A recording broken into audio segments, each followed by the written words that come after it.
बहुत समय पहले की बात है। एक गांव में बेहद निर्धन औरत ने एक सुंदर बेटे को जन्म दिया। उस बच्चे के हाथ पर नीले रंग का एक बड़ा सा दाग था जो पंडितों के अनुसार उसे भाग्यवान बना रहा था। उसके जन्म के साथ ही उस गांव के ज्ञानी पंडित ने भविष्यवाणी की कि यह बच्चा 14 साल की उम्र में एक राजकुमारी से विवाह करेगा और खुद राज करेगा। एक दिन ऐसा हुआ कि एक राजा शिकार खेलते हुए रास्ता भूलकर उसी गांव में आ पहुंचा जहां उस बालक का जन्म हुआ था। गांव वालों ने उस राजा को पहचाना नहीं, क्योंकि उन लोगों ने कभी उसे देखा ही नहीं था। गांव के एक बूढ़े ने बातों बातों में राजा को बताया कि कुछ दिनों पहले उनके गांव में एक ऐसा बच्चा पैदा हुआ है जो 14 साल की अवस्था में इस राज्य के राजा की लड़की से विवाह करेगा। राजा को यह बात सुनकर बहुत गुस्सा आया, क्योंकि कुछ दिन पहले उसके घर में एक बेटी का जन्म हुआ था। राजा वैसे भी बहुत ही घमंडी और कठोर हृदय का व्यक्ति था। राजा ने सोचा कि क्यों ना मैं उस गरीब औरत को कुछ धन देकर इसका बच्चा इससे ले लूं और इसका काम तमाम कर दूं, तो न ही यह भाग्यवान बच्चा रहेगा और न ही मेरी राजकुमारी से विवाह कर पाएगा। वह गांव के उस बूढ़े से बोला, बाबा तुम मुझे उस औरत के पास ले चलो, वह उस बच्चे को ठीक ढंग से नहीं पाल पाएगी, मैं उस बच्चे को अच्छे ढंग से पालकर बड़ा करूंगा। बूढ़ा उस राजा को उस बच्चे की माँ के पास ले गया।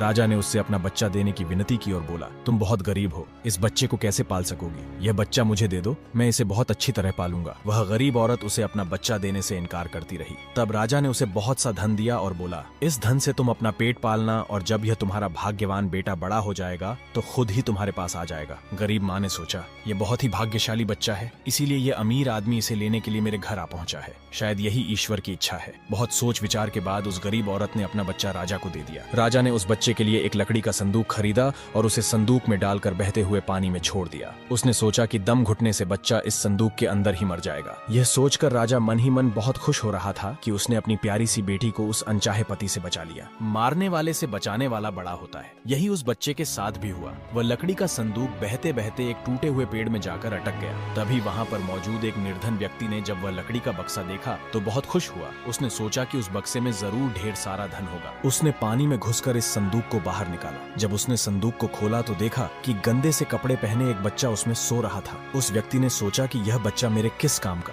क्यों न मैं इस बच्चे को मालिक के पास ले जाऊं, वह जरूर इसे अपने पास रख लेंगे, क्योंकि उसका अपना कोई बच्चा नहीं है। ऐसा सोचकर वह नौकर उस बच्चे को अपने मालिक के पास ले गया। मालिक उस बच्चे को देखकर बहुत खुश हुआ। उसने सोचा कि शायद ईश्वर ने उसकी पत्नी की प्रार्थना सुन ली और इस बच्चे को उसके पास भेज दिया। उन दोनों पति पत्नी ने बड़े प्यार और लगन से उस बच्चे को पालना शुरू। जैसे जैसे बच्चा बड़ा होता गया उसके चेहरे पर तेज आता गया। उसे कोई भी देखता तो देखता ही रह जाता। एक दिन राजा किसी काम से उसी रास्ते से बाहर जा रहा था जिस रास्ते पर उस व्यापारी की दुकान थी। रास्ते में अचानक बहुत बड़ा तूफान आ गया तो राजा को उसी दुकान के पास रुकना पड़ा। राजा ने उस सुंदर से युवक को दुकान पर बैठे देखा तो उसके मालिक से पूछा, क्या ये तुम्हारा बेटा है? ये तो बहुत ही सुंदर है। चक्की का मालिक बोला, यह मेरा बेटा ही है, क्योंकि हमने ही इसे पाल पोस कर बड़ा किया है। आज से करीब 14 साल पहले यह बच्चा हमें एक लकड़ी के संदूक में मिला था। राजा को पुरानी बातें एकदम ताजा हो गईं। उसे चक्की के मालिक की बात सुनकर बहुत आश्चर्य हुआ कि वह बच्चा, जिसे वह अब तक मरा हुआ समझ रहा था, अभी तक जिंदा है। उसने उस लड़के को खत्म करने की तरकीब फिर सोची। वह दुकान के मालिक से बोला,